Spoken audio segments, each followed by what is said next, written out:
todos nuestros hermanos que nos ven en diferentes partes del mundo, también aquí en todo el Perú. Bienvenidos a nuestro programa de hoy. Hoy tenemos un estudio muy importante, la iglesia en Éfeso. Primeramente vamos a ver un poquito acerca de Éfeso, ¿ya? El pueblo en sí de Éfeso. Quiero que ustedes pongan atención en cada uno de los detalles que vamos nosotros a mencionar. Éfeso llegó a ser uno de los pueblos más importantes en el Imperio Romano, dado así que llegó a ser una de las principales capitales que existía en el siglo I, la ciudad de Éfeso. Estaba ubicada en un sitio muy estratégico, ya que unía 3 continentes: África, Europa y Asia. Y tenía estratégicamente un lugar donde el comercio llegaba pues de esos 3 distintos continentes. O sea, cuando estamos hablando de la ciudad de Éfeso, estamos hablando de mucha economía, mucha gente próspera en esa ciudad de Éfeso. En los tiempos del rey de los griegos, ya venía Éfeso, es una ciudad muy antigua, fundada más o menos en el siglo X antes de Cristo, 1000 años antes de Cristo. Éfeso ya existía. El hijo de Androco fue el fundador de esto, aunque hay algunos que dicen que fundaron los amazonos. Pero en sí, lo que veo es que en el tiempo del Imperio Romano, Éfeso se convirtió en una principal ciudad gobernada por los romanos. Yo quiero que ustedes señalen conmigo algunas de las características por qué Éfeso era tan importante en el siglo I. Primeramente, era por el comercio. Segundo, era un importante lugar porque aún tenía su propia moneda. Noten que Éfeso, así como los laodicenses, también tenían su propia moneda comercial, ¿verdad? Era un puerto que unía tanta gente que venía de diferentes lugares, un puerto marítimo, y también estaba en la carretera a Roma, en la carretera principal a Roma, de tal manera que abundante persona visitaba Éfeso. Y no solamente eso, sino que Éfeso tenía en el siglo I nombrada una de las principales maravillas del mundo antiguo. O sea, Éfeso abarcaba en el siglo I uno de los lugares que fue considerado uno de las 7 maravillas del mundo. ¿Saben cuál? El templo de Artemisa. El templo de Artemisa medía, según la arqueología, 55 metros de ancho por 115 metros de largo. Tenía muchísimo espacio. Y este templo de Artemisa, en el siglo I, se volvió una atracción religiosa para todos los que vivían en Éfeso y para los pueblos que visitaban comercialmente en ese lugar. Mucha gente de extranjero invertía mucho dinero, muchos comercios en esa ciudad de Éfeso, donde abundaba la práctica del exorcismo, donde abundaba la práctica de la magia y donde había culto específicamente a la diosa Artemisa, conocida así por los griegos, aunque los romanos lo conocían con el nombre de la diosa Diana. Estamos hablando de la misma deidad de aquella época.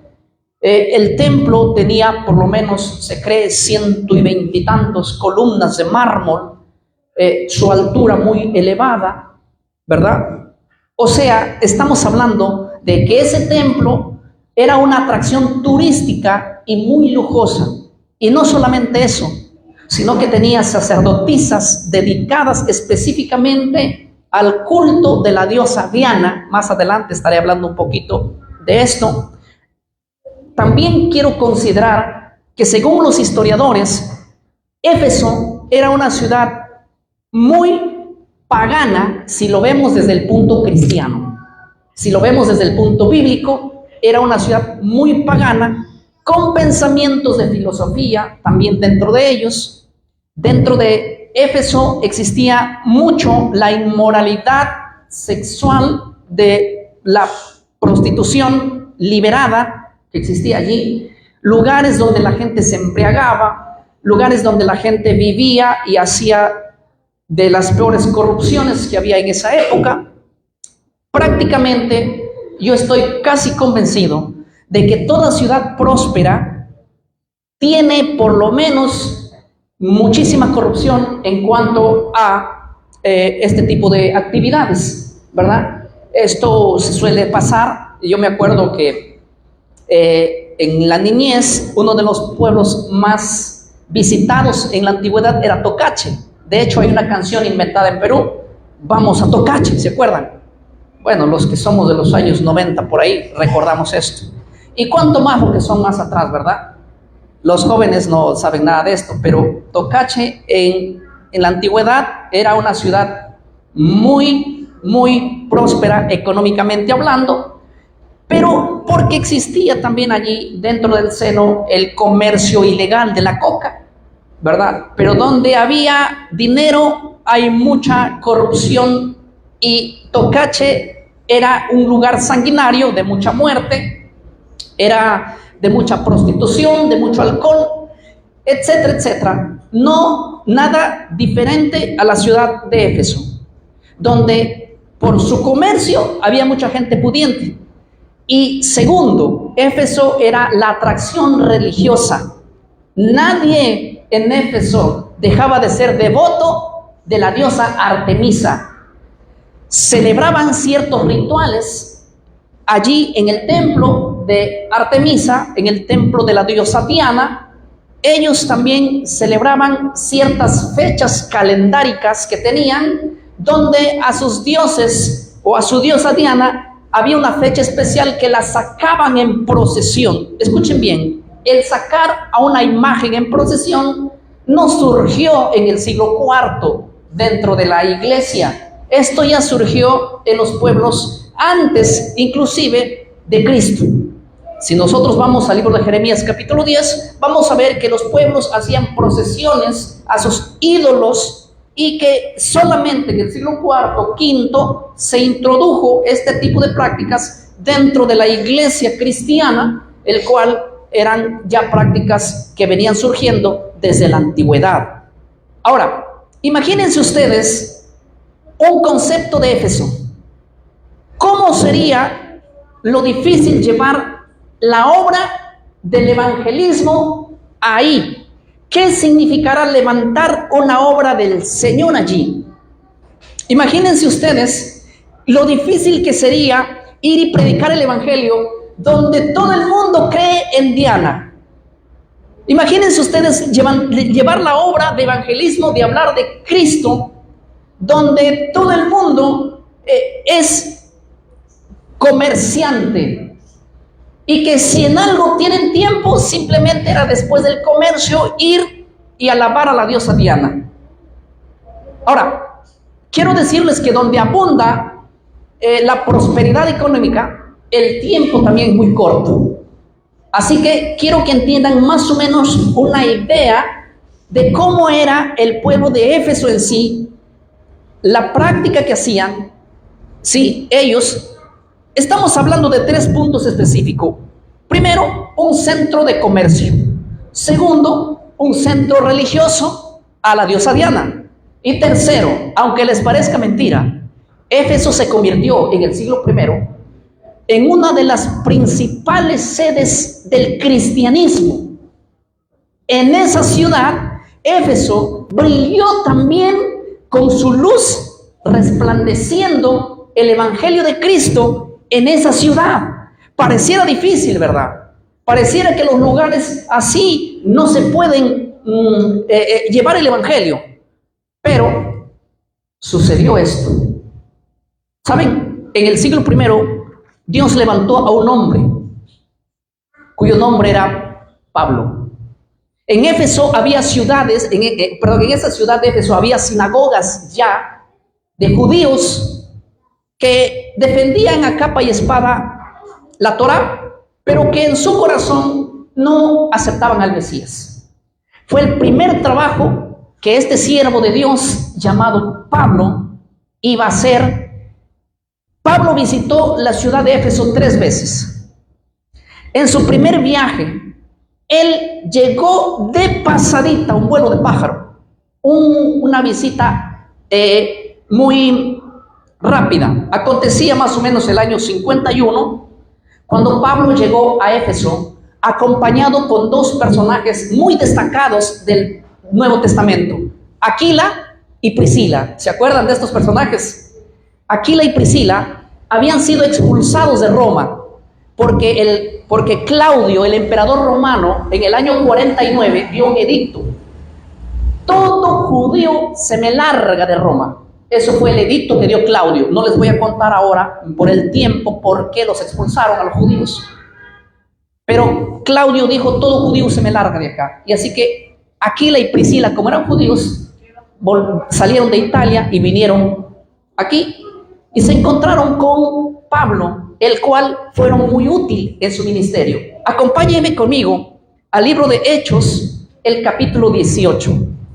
Hechos, en el capítulo 18, dice así el verso número 19. Voy a leerlo ya. Dice: y llegó a Éfeso, aquí está hablando Pablo con sus compañeros, y los dejó allí. ¿A quiénes lo dejaron allí? Pablo lo dejó a Aquila y a Priscila. Les estoy ahorrando el tiempo de que ustedes puedan leer, pero lo van a hacer por ustedes mismos también después, ¿ya?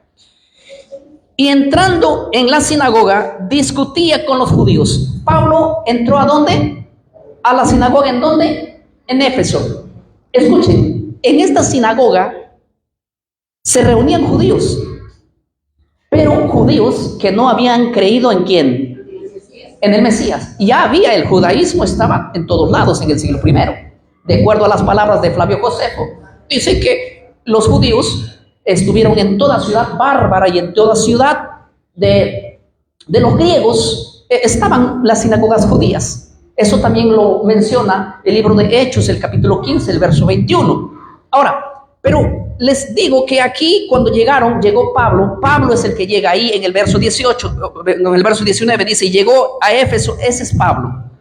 ¿Qué más dice? Y los dejó allí. ¿Quién los dejó allí? Pablo los dejó allí a sus acompañantes, que eran Priscila y Aquila. De hecho, Pablo se fue a otro lugar. Miren lo que dice el verso número 20. Los cuales le rogaban, o sea, los judíos le rogaban que se quedase con ellos por más tiempo. Más él, ¿qué cosa? No accedió, porque él quería ir a Jerusalén y quería encontrarse en una fiesta allá en Jerusalén. Una fiesta religiosa, porque los judíos celebraban fiestas religiosas basadas en Levítico capítulo 23. Y Pablo tenía una gran oportunidad para ir allá, porque él quería estar, ya que la convocación de esa fiesta era muy numerosa y él quería aprovechar porque el afán de Pablo era letuar el evangelio de Cristo sobre los judíos que no habían aceptado tal evangelio.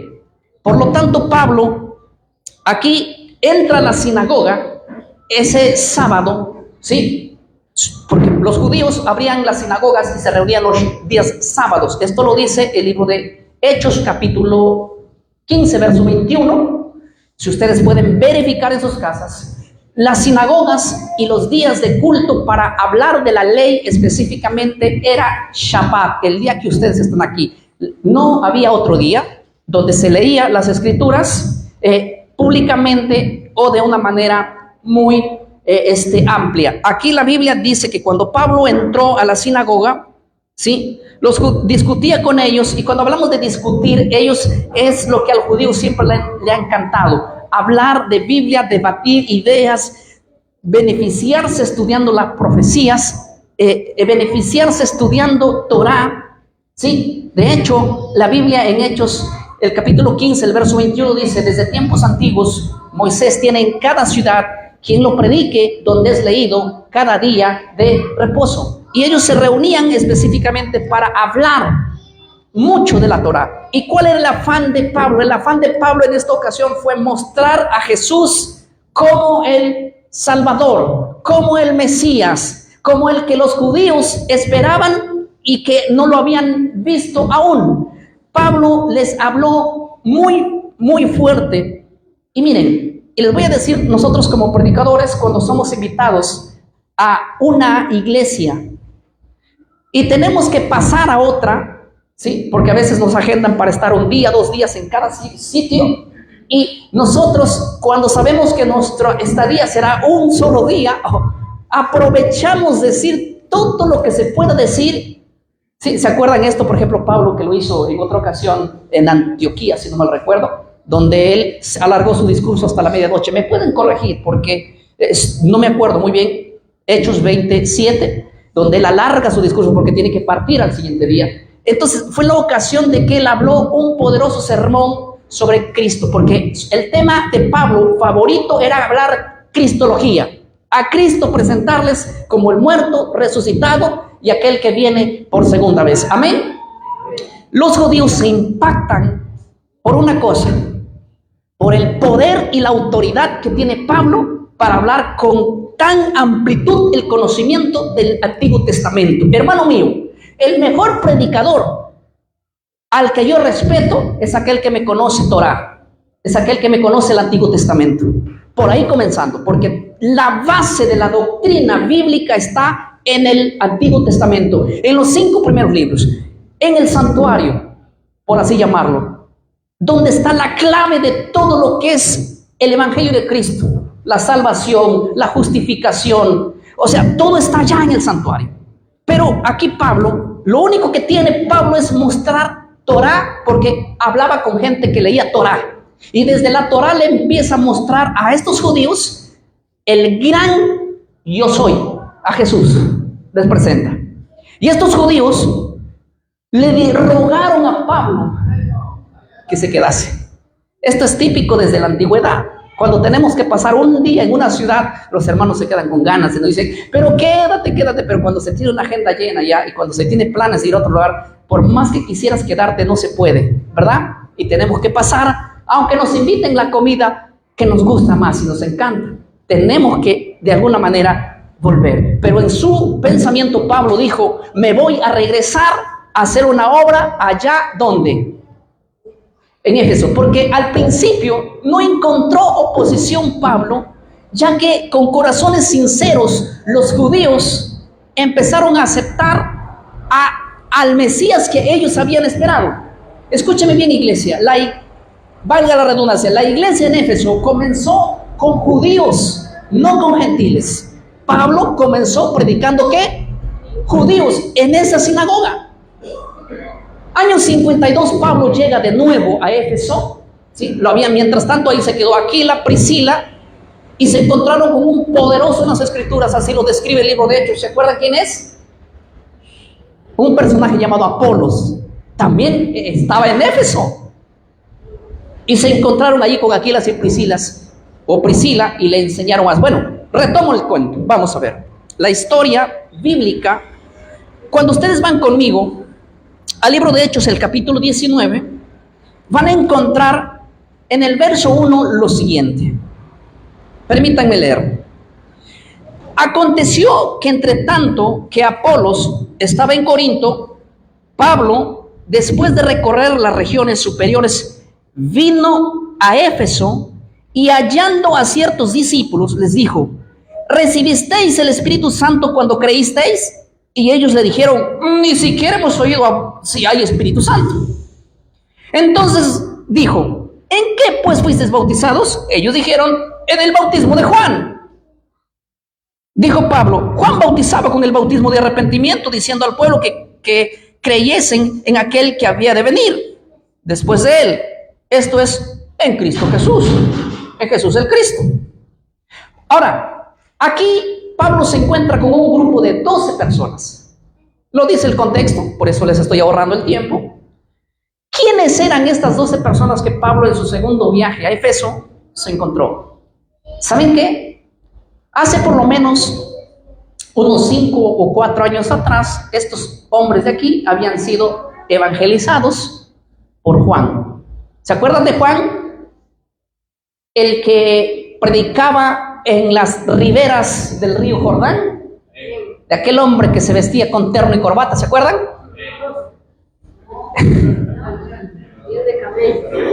piel de cabra, dice, piel de camello. Ese Juan predicaba con poder diciendo, después de mí viene ¿quién? Cristo. Arrepiéntanse porque la hacha está puesto ¿dónde? Al pie de todo árbol que no da fruto.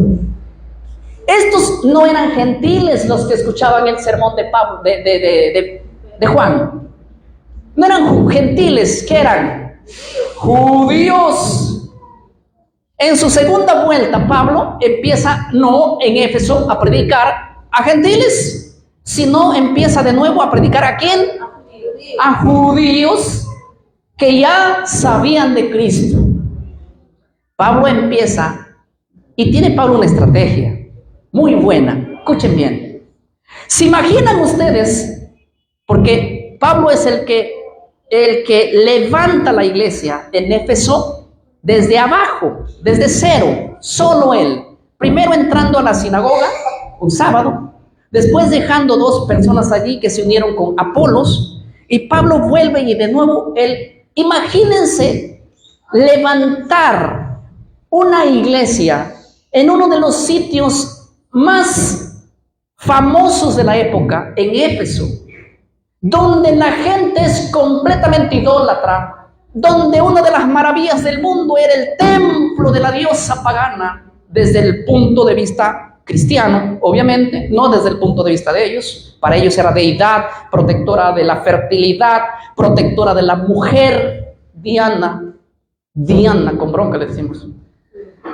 Pero en sí, imagínense levantar. La idea de Pablo es comenzar mostrándoles a Cristo a los judíos. ¿Y saben por qué?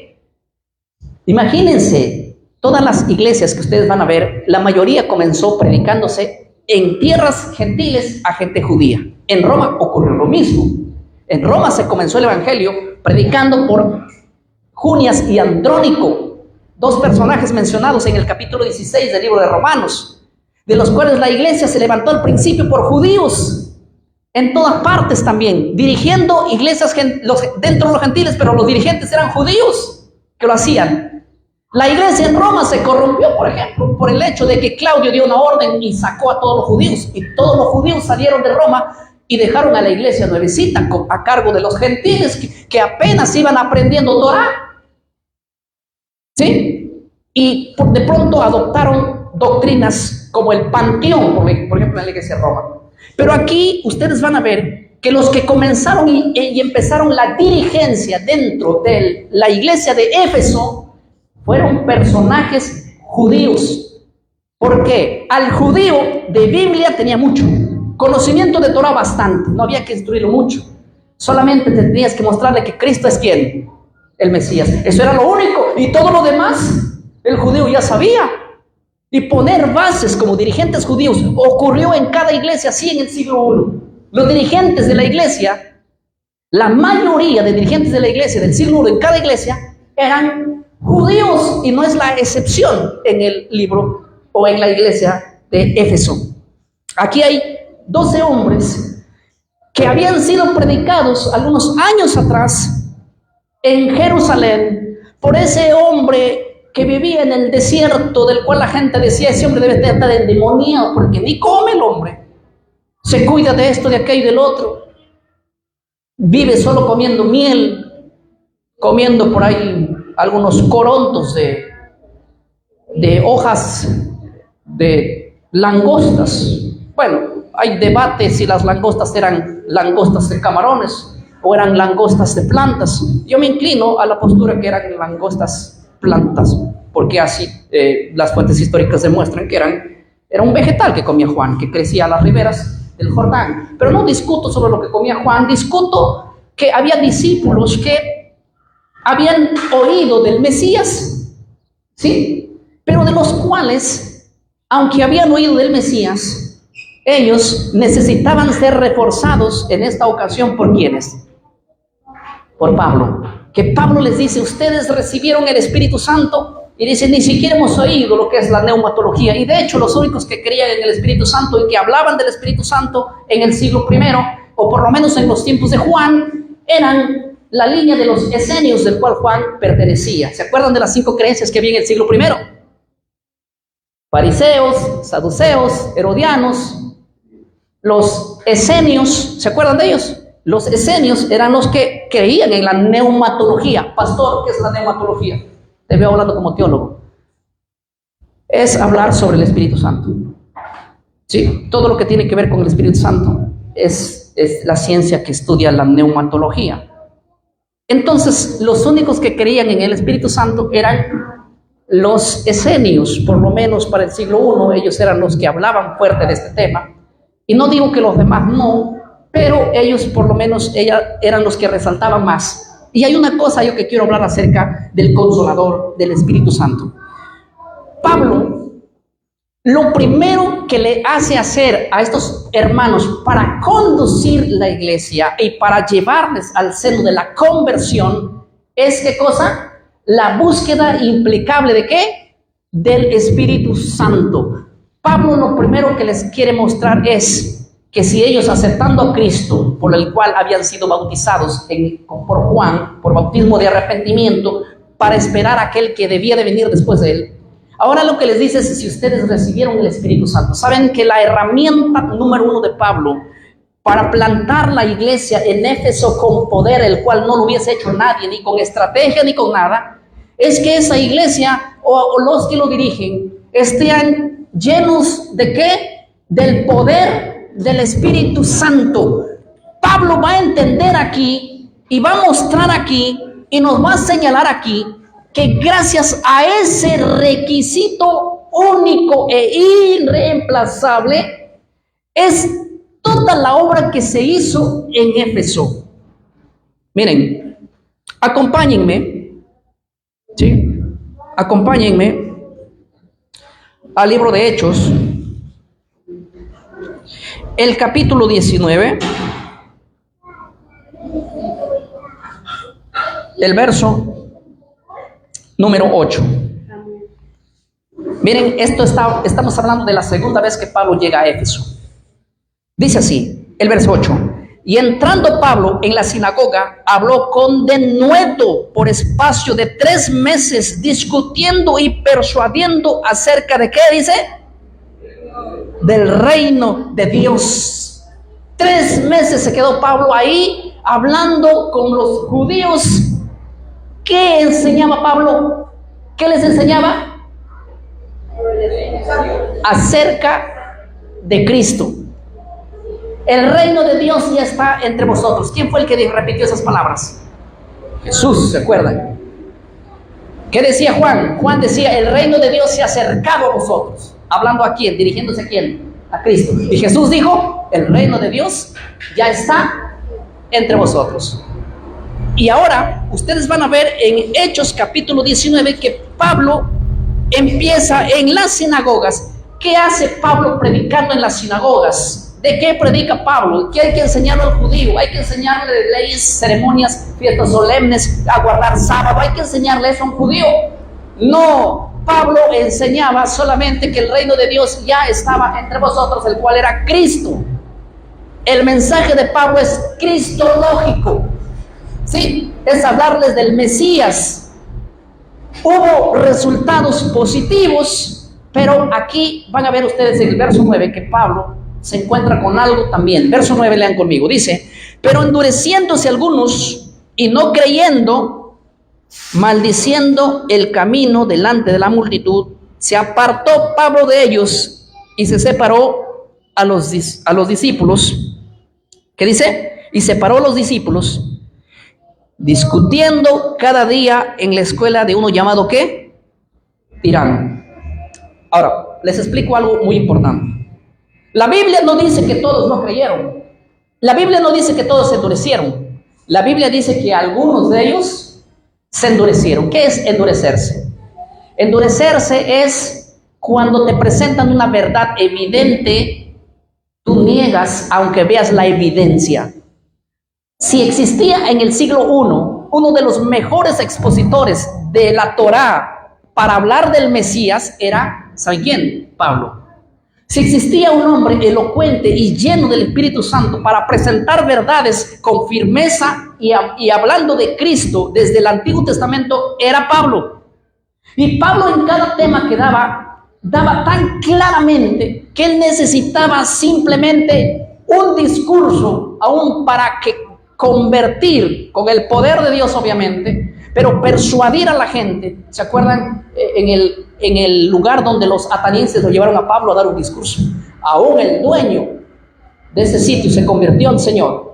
En una sola predicación, Pablo te convertía a los grandes filósofos, porque elocuencia tenía. Y súmale la elocuencia, la preparación, lo que Pablo sabía de las leyes, súmale a eso el poder más importante, que es que el poder del Espíritu Santo. Por eso Pablo era imparable, porque sumado el conocimiento, ¿sí? El Espíritu Santo, sumado las dos cosas, la preparación elocuente más el poder del Espíritu Santo, vas a hablar como si fueras preparado aunque no lo seas. ¿Por qué? Porque en realidad Dios guía a toda verdad, y Pablo es un hombre imparable aquí, que convence gracias a la elocuencia y unido al Espíritu Santo. Pero hay gente que se la resiste y él dice: no, mejor me voy. Y durante 2 años estuvo en la escuela de Tirano, nombre para raro, Tirano, ya sabemos que es como Nerón, un tirano, pero ahí tirano no era porque era malo. Ya otro día les hablo quién era Tirano y las funciones que hacía allí, ¿verdad? Pero les explicaré en qué consistía su escuela, de qué estudiaban. Bueno, vamos a entrar también a detalles, pero quiero decirles que aquí Pablo se quedó con ellos más o menos por un promedio de 2 años, aunque todo el tiempo y la estadía de Pablo en la iglesia de Éfeso fue alrededor de 3 años. Pero hay una cosa que yo quiero decirles, iglesia: el ministerio de Pablo para abrir lugar en ese sitio no hubiera sido a pura punche de él y conocimiento de él. ¿Saben por qué? Les voy a hacer una pregunta. Primeramente, ¿los milagros pueden venir de una persona? ¿Verdad que no? Los milagros solamente vienen de parte de Dios, ¿o me equivoco? Tú puedes tener la mejor clase, la mejor preparación académica, saber de hebreo, griego, arameo, saber de lenguas antiguas, saber lo que tiene que ver con la teología, la hermenéutica, todo lo que tiene que ver con teología, todas las mejores teologías. Sumado a eso, nadie puede convencer un corazón, al menos que Dios lo haga. Segundo punto, nadie puede hacer un milagro a menos que sea Dios quien lo haga con el poder de Él. Y saben que el ministerio de Pablo fue tan exitoso porque Pablo, a donde se iba, quizás la gente no creía tanto en las palabras de Pablo, o probablemente dudaba de las palabras de Pablo, pero el poder que veían manifestarse en cada persona era lo que la gente decía: no podemos negar la evidencia. Y les voy a decir una cosa, hermanos: nosotros hoy en día nos hemos centrado más a hablar de la elocuencia que tenemos, menos ver que el poder de Dios se manifieste dentro de la persona. Ay, me sorprende a mí cuando la gente dice: hoy en día ya no existen los milagros. Hemos visto gente que ha tenido su vida un milagro. Ustedes nomás han sido un milagro, ¿o no? Sí, hemos visto gente llegar aquí con cáncer, que se ha sanado. Hemos visto aquí gente desahuciada que se ha sanado con el poder de Dios. ¿Y cómo esas personas se van a desenganchar de la presencia de Dios? Miren lo que dice el capítulo 19, el verso número 11. Hechos 19:11. Y hacía Dios milagros extraordinarios por mano de ¿quién? De Pablo. Hermanos míos, los Éfesos, ¿cómo le digo? Los efesios veían tremendos milagros que Dios hacía. ¿Quién? Dios. No, que Dios hacía. Los milagros no son humanos. ¿Sí? A veces nosotros atribuimos el milagro a ciertas personas, ¿sí? Pero uno tiene que entender que los milagros solo vienen de lo alto, ¿sí? Y glorifiquemos a Dios por eso. Los milagros vienen de lo alto, y Pablo era muy usado en esto, de manera que para convencer Y para mostrar a gente muy idólatra, necesitaba Dios obrar milagros a través de él. Miren lo que dice el verso número 12. ¿Qué dice? De tal manera que aún se llevaban a los enfermos los paños y delantales de su cuerpo, y ¿qué dice?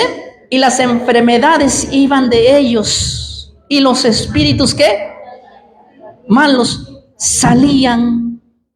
Esto es interesante. Con las prendas que Pablo tenía, la gente se sanaba por el poder de la prenda. Es que les voy a dar una agua ungida y el agua les va a sanar. El agua no tiene nada, los pañuelos no tienen nada. Pero los atenienses creían en su cultura de que tener cosas de los dioses les hacía a ellos libres de culpabilidad. Así que Dios permitió aún que las prendas que se desprendían de Pablo, la gente quería tocar. ¿Se acuerdan el milagro de la mujer que estaba en flujo de sangre de 12 años? Dijo, si tan solo pudiera tocar ¿qué? Su manto. La fe tremenda, y esa gente era sanada así.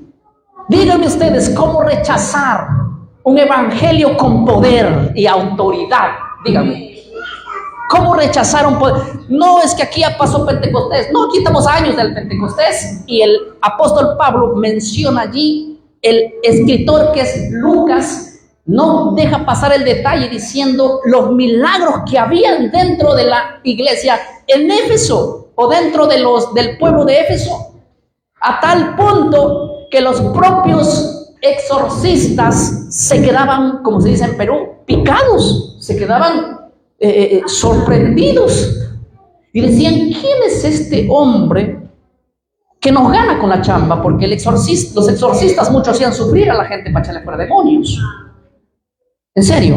Y aparte de eso, ellos cobraban para hacer ese tipo de trabajo, los exorcistas, y había algunos judíos que practicaban el exorcismo allí. De tal manera que aunque su corazón no estaba convertido, ellos decían, vamos a imitar a Pablo. ¿Por qué no hablar como habla Pablo? Invocar el nombre del cual menciona Pablo. Y miren, como ejemplo les voy a dar lo que sucede allí, ¿sí?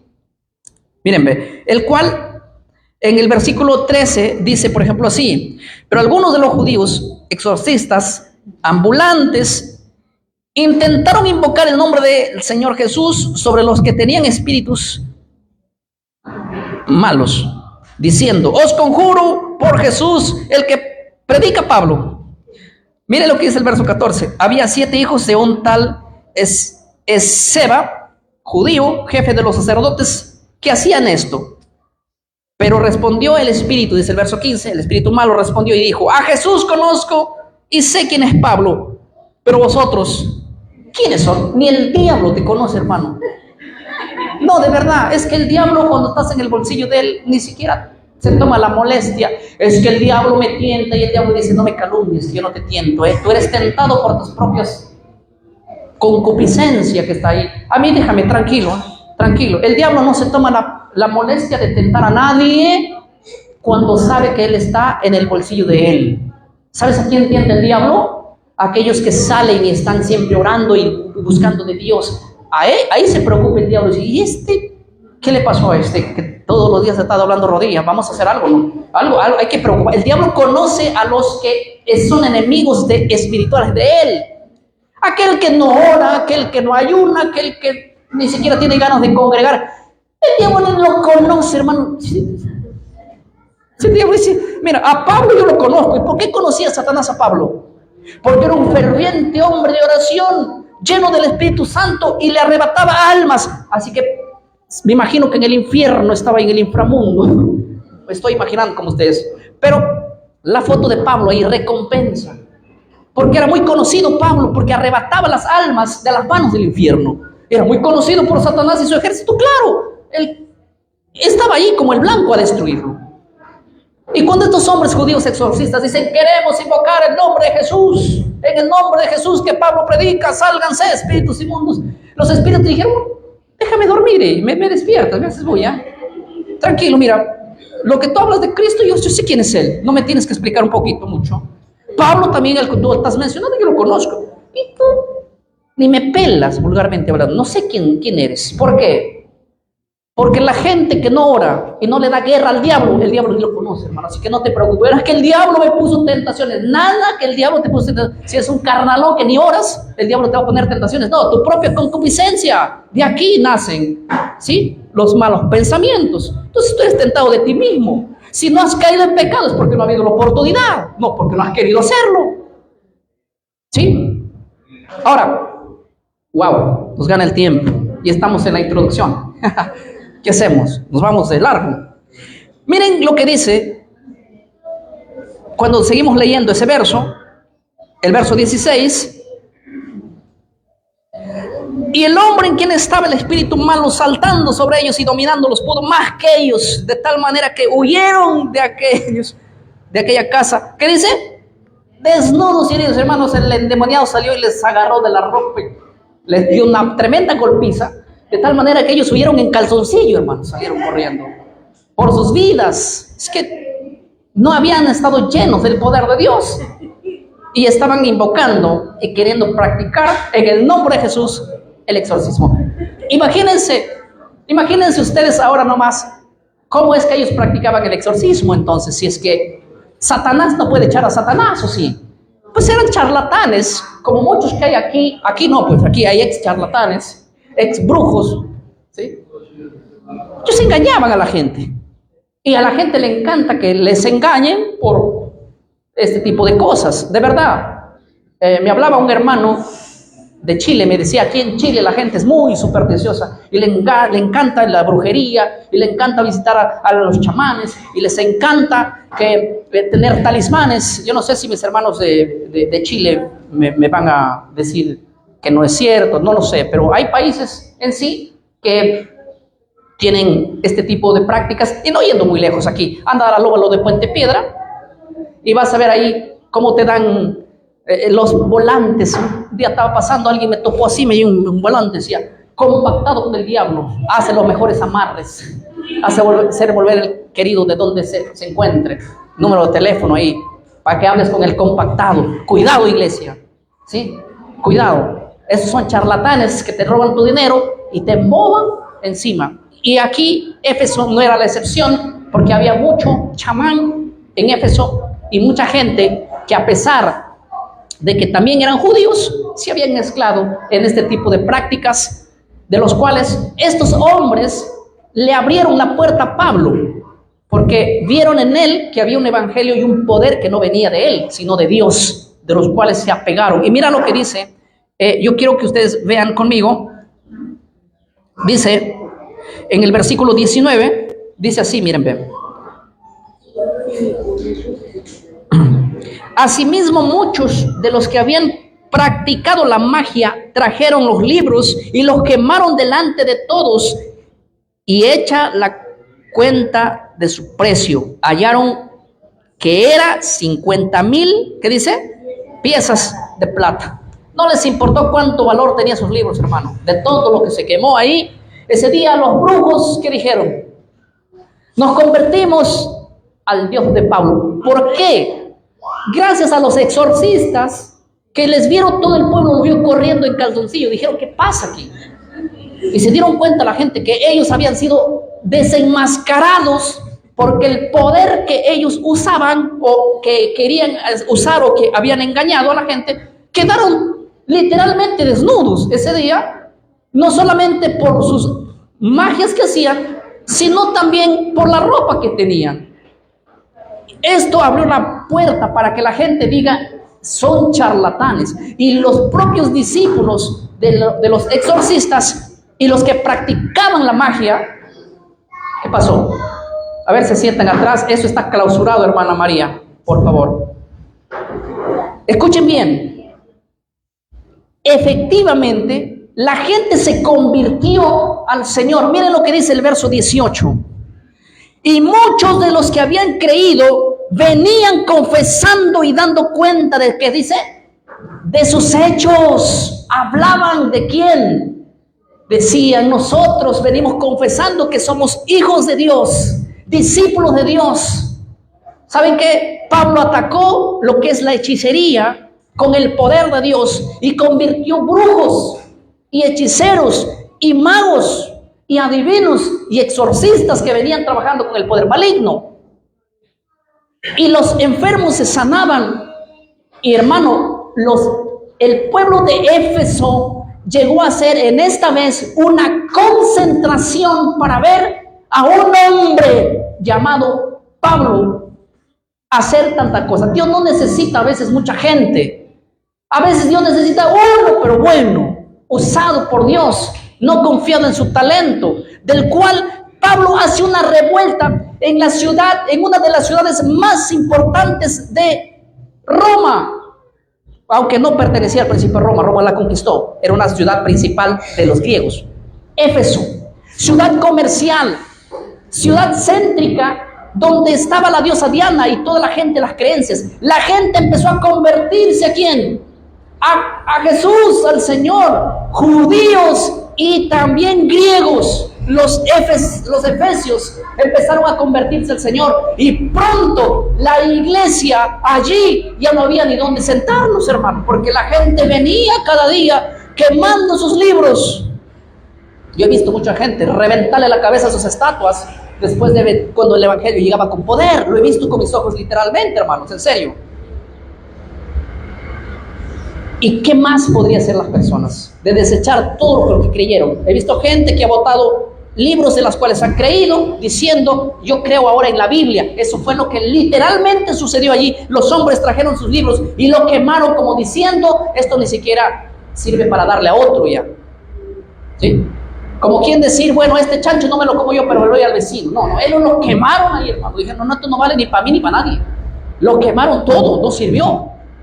Ni para que lean sus hijos. No les importó el precio que costó todos estos libros. Y ahí está, en el verso que leímos, está el costo de que tenía. Y no era una cantidad poca, Si vamos a las medidas de pesos y medidas, una cantidad fuerte. Hoy comprar un libro es gratuito a veces en la aplicación.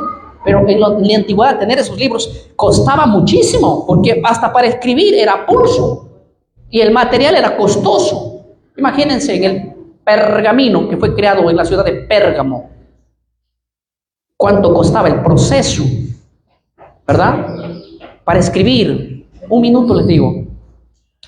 El rey de Pérgamo se fue a Egipto y les dijo: quiero que me vendan las plantas del papiro, porque ahí se escribían, ¿sí?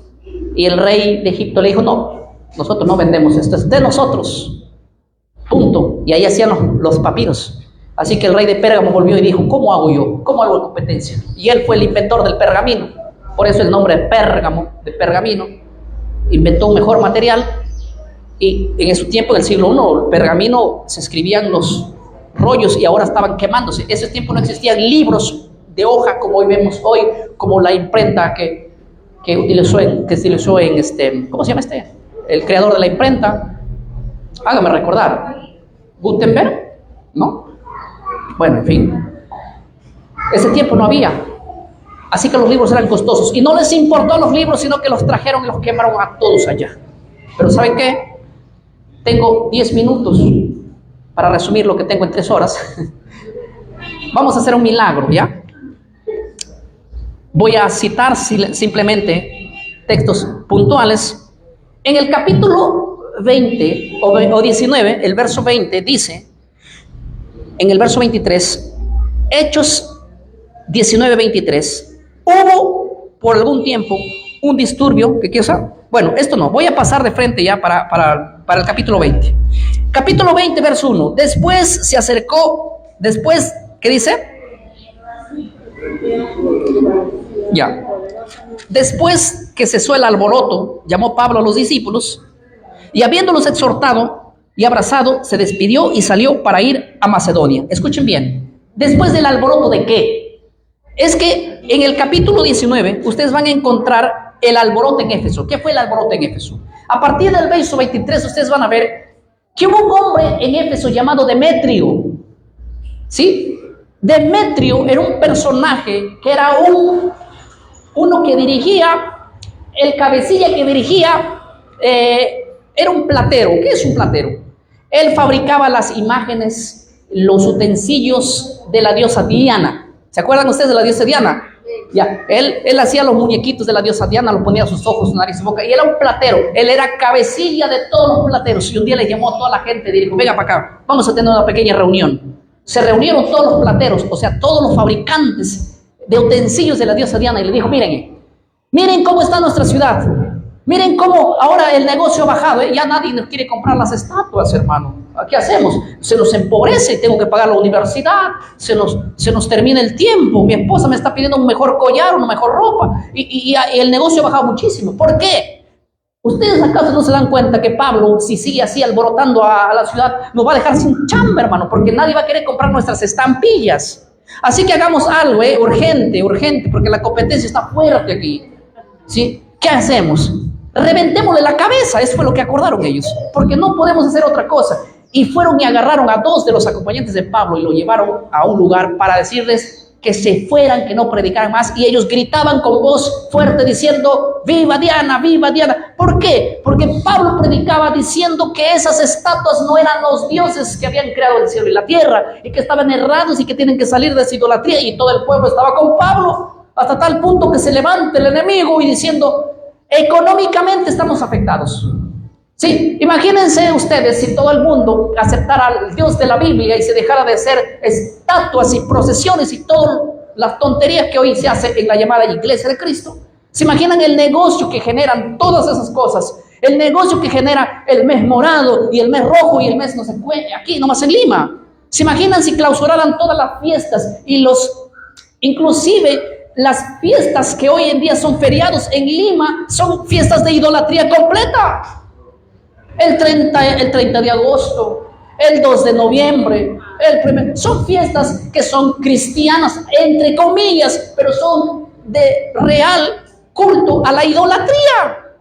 Imagínense en el mundo cuántas personas. El otro día hablaba con un hermano y me decía: aquí en mi pueblo, para celebrar la fiesta de fulanita de tal, que ya murió y que hay que celebrarle culto, se gasta por lo menos unos 80,000 soles. Un pueblo pequeño, pero la gente va y lleva las vacas, y lleva la comilona, y lleva la música, y lleva la fiesta. ¿Sí? Miren, así gasta el mundo, hermano, para hacer fiestas al enemigo. ¿Sí? Y nosotros aquí no queremos poner ni una silla. No, una silla, mucho, es pastor, una silla. ¿No puede ser media? No, puede ser una. Y esa gente gasta, pero sin asco. Y aquí, cuando imagínate que salga toda esa creencia, se preocuparon los efesios y dijeron: nos quedamos misios, nos vamos a arruinar. No tenemos, porque cuando ustedes leen el verso 23 en adelante, Demetrio dice: con esto nosotros tenemos mucha ganancia, mucho dinero. Ellos vivían en casas elegantes bajo la creencia tonta de los efesios, que creían y clamaban a una madera y un palo y a un pedazo de fierro. En serio. La ignorancia del pueblo es así cuando no hay Biblia. Y esta práctica no es una práctica en Éfeso, pues esta práctica penetró dentro de la iglesia de Éfeso en el siglo IV, siglo V, que el tiempo no nos va a dar para mostrar cómo es que todo el culto de la diosa Diana hoy en día lo tiene la iglesia presente. Es que nosotros conocemos el mandamiento del Señor y no tenemos y esas fiestas. Voy a hablar de fiestas presentes dentro de la iglesia hoy en día mismo, y no me cabe la menor duda de que hoy mismo, pleno sábado, estén celebrando fiestas de la diosa Diana y sin creer que son fiestas de la diosa Diana, que se celebraba allá. Pero en fin, yo voy a ir cerrando este seminario, podríamos llamarlo así, o mini seminario, que nos tocaría mucho tiempo para poder hablar de todo lo que aconteció allá, ¿sí? Hasta llegar al tiempo de Apocalipsis, hasta llegar a Éfeso en el siglo II, Éfeso en el siglo III, Éfeso en la actualidad. Pero quiero ir viendo por lo menos esta parte muy interesante, que Dios nos ayude a comprender. Lo que quiero decirles, en resumidas cuentas, voy a pasar a la siguiente diapositiva. Miren lo que dice, por ejemplo, el verso 29 del capítulo 20 del libro de Hechos. Dice así: Pablo se acercó. Después de ese escándalo, se reunió los ancianos de la iglesia y les dijo: me voy a Macedonia. ¿Y saben a quién lo dejó Pablo allí en Éfeso? A Timoteo. ¿Se acuerdan de Timoteo? Timoteo fue un tremendo luchador de las herejías, en contra de las herejías. Y Pablo dice en el versículo 29, porque yo sé que después de mi partida entrarán en medio de vosotros lobos rapaces que no perdonarán al rebaño.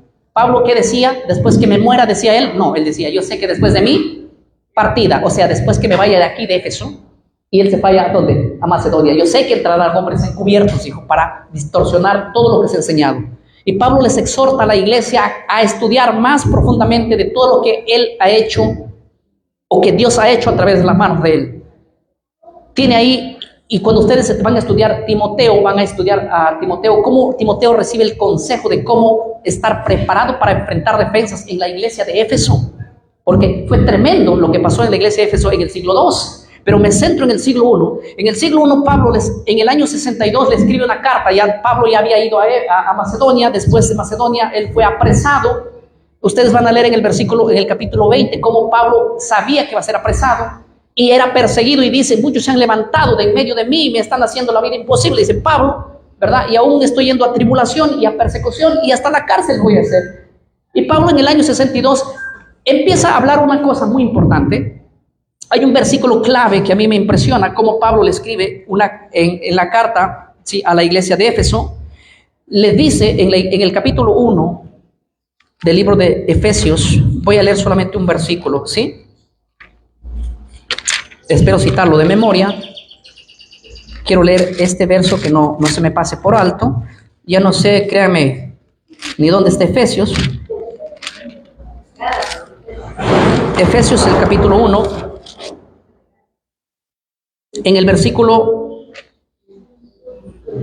15, Pablo le dice así a los efesios, en el año 62, año 61 al 62, por esta causa también yo, habiendo oído de vuestra fe en el Señor Jesucristo y de vuestro amor para con todos los santos, no ceso de dar gracias por vosotros, haciendo memoria de vosotros en mis oraciones. ¿Cómo le dice Pablo a la iglesia de Éfeso cuando él ya no está en Éfeso? Esa iglesia perseveraba ¿en qué? En amor. En la carta al libro de Efesios ustedes van a ver que Pablo les habla de la unidad que tendría la iglesia.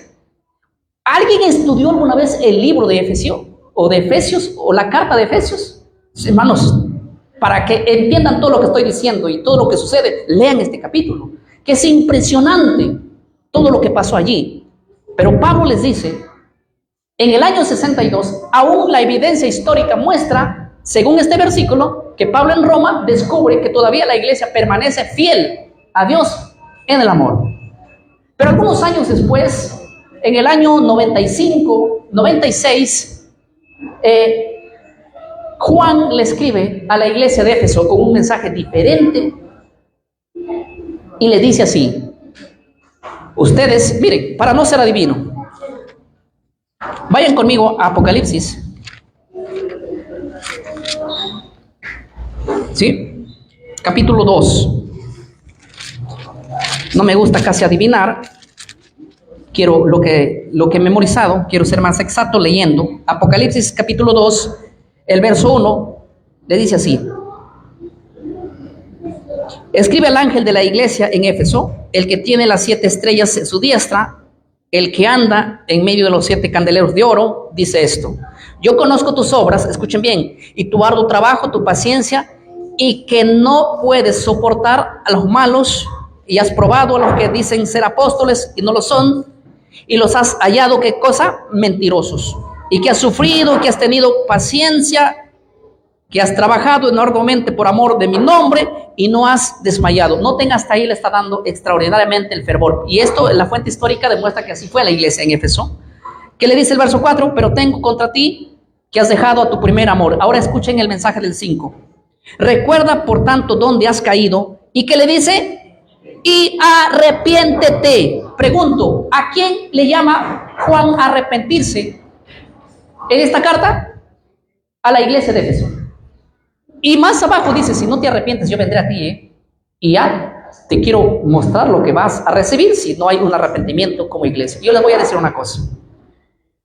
Lo primero, la transición de ser una iglesia llena del poder de Dios y andando en unidad y con ferviente amor, como lo dice en la carta de Pablo a los Efesios en el capítulo 1, en el verso 15, demuestra que para el año 60-61, la iglesia de Éfeso permanecía en una fe tremenda, una fe viva. Seguramente que la iglesia ayunaba, oraba y estudiaba la palabra del Señor.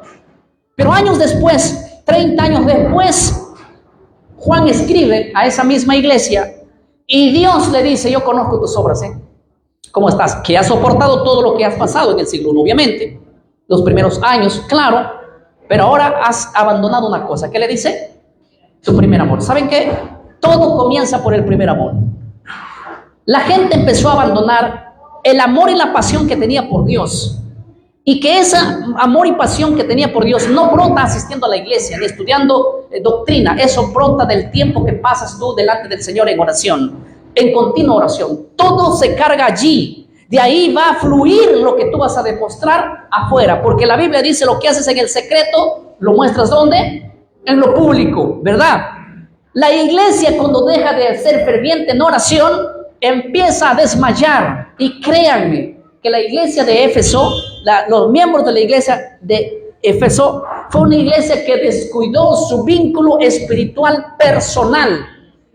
Lo abandonó de tal manera que Juan, como instrumento y Dios hablando, da un mensaje a la iglesia y le dice: recuerda dónde has caído, dónde has caído. Y le dice: y arrepiéntete. No todo lo que brilla es oro, y no todo lo que empieza con fervor puede terminar así. Eso debía ser la idea. Pero ustedes van a ver que cuando vamos al siglo II, la iglesia penetra dentro de sus doctrinas el marcionismo. Ya en el siglo I, la doctrina de Balaam estaba queriendo penetrarse.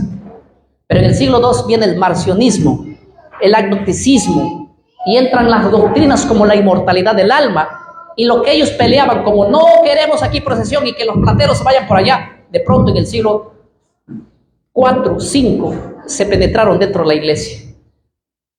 Hoy en la actual Turquía, estamos hablando del territorio de los efesios, que de hecho el pueblo antiguo de los efesios y el templo de la diosa Diana fueron destruidos algunos años después, del siglo III, si no mal recuerdo, o II, si no mal recuerdo. Me corrigen allí, pero lo que voy a decir es algo importante. Esa iglesia de Éfeso, que tuvo al principio un inicio muy bueno, solo se apartó del Señor por la comunidad, por la comunión que debían tener al principio, no la tuvieron después. Y yo voy a decirles una cosa, porque quiero cerrar esto hoy. Quiero decirles lo siguiente: si nosotros descuidamos nuestra vida personal, todo va a descuidarse. Escúchame bien, iglesia. Todo depende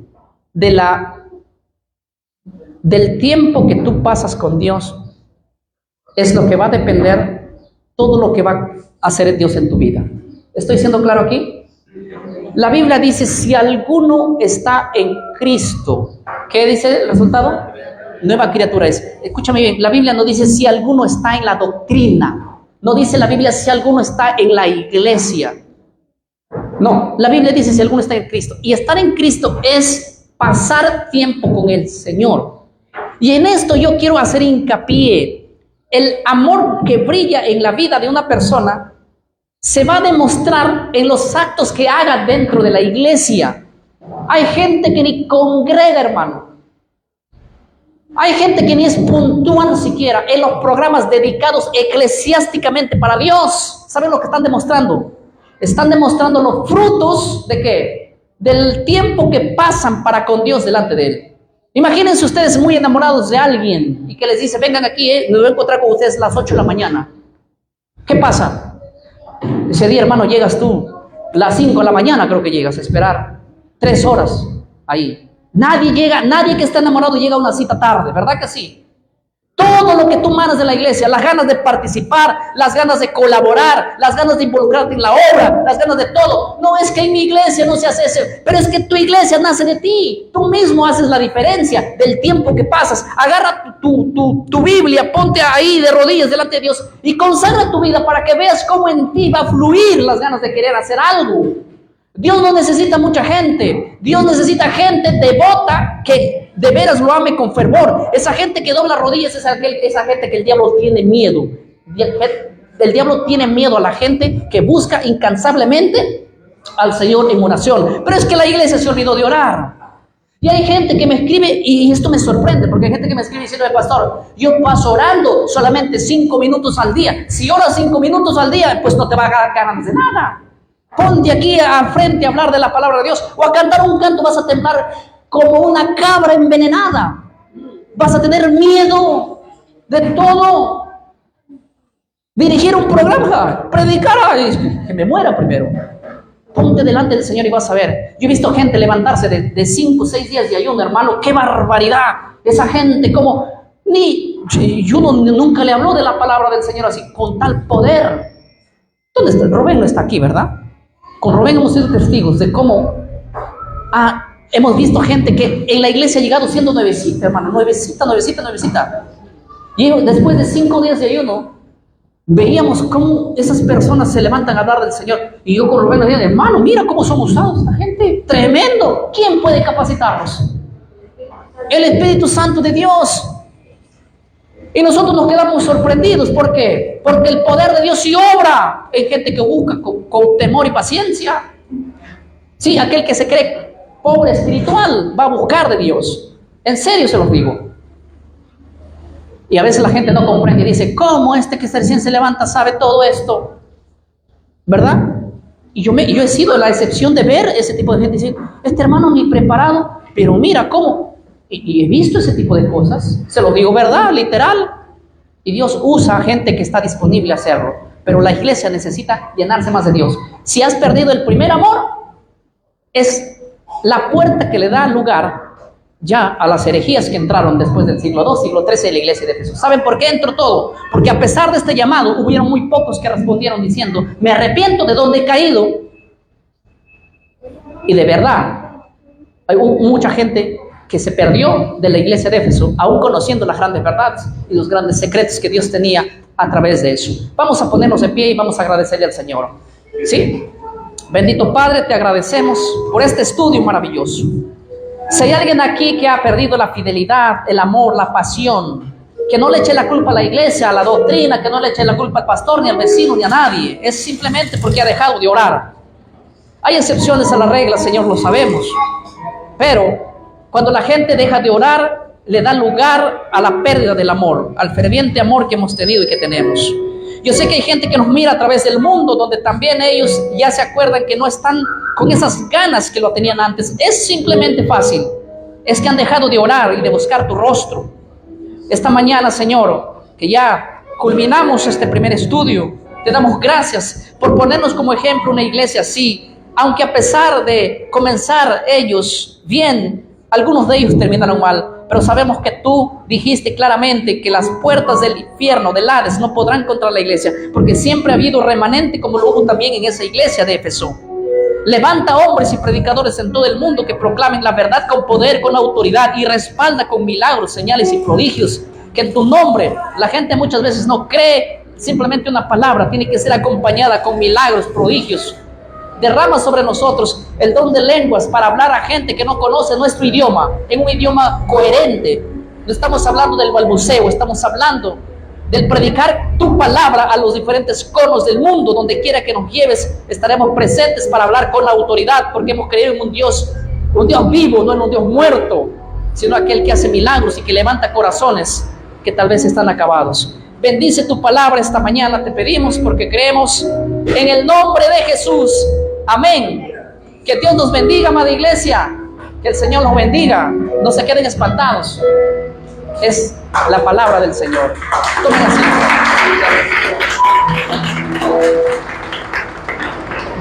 asiento.